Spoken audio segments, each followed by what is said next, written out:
টিকে গ্রুপের আয়োজনে পুষ্টি ভার্সেস অফ লাইট হিফজুল কোরআন প্রতিযোগিতার চট্টগ্রাম পর্বের প্রথম দিনের বাছাই পর্ব অনুষ্ঠিত হয়েছে। নগরীর আন্দরকিল্লা ইসলামিক ফাউন্ডেশনের হলরুমে দিনব্যাপী অনুষ্ঠানে অংশ নেন চট্টগ্রামের বিভিন্ন মাদ্রাসার কয়েকশো হাফেজ। মঙ্গলবারও সকাল ৯টা থেকে বিকেল ৫টা পর্যন্ত চলবে এই অডিশন। আসছে রমজানে সারা দেশে মেধাবী হাফেজদের নিয়ে হিফজুল কোরআন প্রতিযোগিতার আয়োজন করতে যাচ্ছে টিকে গ্রুপ। কণ্ঠে ছড়াক পবিত্র বাণী প্রতিপাদ্যকে সামনে রেখে শুরু হয়েছে বাছাই পর্ব।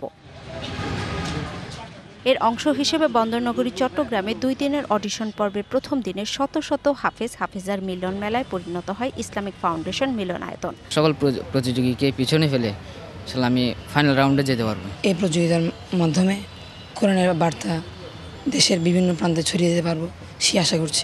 চট্টগ্রাম পর্বে নারী হাফেজদের অংশগ্রহণ ছিল চোখে পড়ার মতো। টিকে গ্রুপের এমন আয়োজনে খুশি তারাও। আমার এই পর্যায়ে অংশগ্রহণ করে খুবই খুশি লাগছে।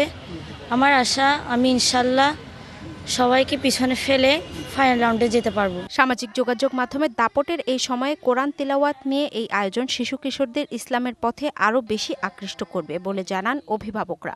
এখন মোবাইলের যুগ, ডিজিটাল যুগ, সেখানে ঈমান টিকে থাকা অনেক কষ্ট। এই ধরনের প্রোগ্রামের মাধ্যমে বাচ্চারা এনকারেজ হয়। আন্তর্জাতিকভাবে ছেলেরা কোরআন পড়ে আসতেছে, প্রথম হচ্ছে, সেকেন্ড হচ্ছে, সুন্দর। কোরআনের আলো সারা বিশ্বে ছড়িয়ে দেওয়ার পাশাপাশি মেধাবীরা বিশ্বের বুকে বাংলাদেশকে তুলে ধরবে বলে জানান টিকে গ্রুপের পরিচালক। আমাদের মতো যারা কর্পোরেট হাউসগুলো আছে তারা যদি এই সমস্ত কোরআনের হাফেজগণকে যদি প্যাট্রোনাইজ করতে পারেন, এই সহযোগিতাটা যদি কোম্পানি থেকে পায়, তারা তাদের সমাজের বিভিন্ন অবস্থান তৈরিতে সহায়ক ভূমিকা পালন করবে। চূড়ান্ত পর্বে বিজয়ীদের বিদেশে স্কলারশিপের সুযোগ দিবে টিকে গ্রুপ। ৫ লাখ টাকা পুরস্কারের পাশাপাশি থাকছে পরিবার সহ ওমরার সুযোগও। DBC news desk.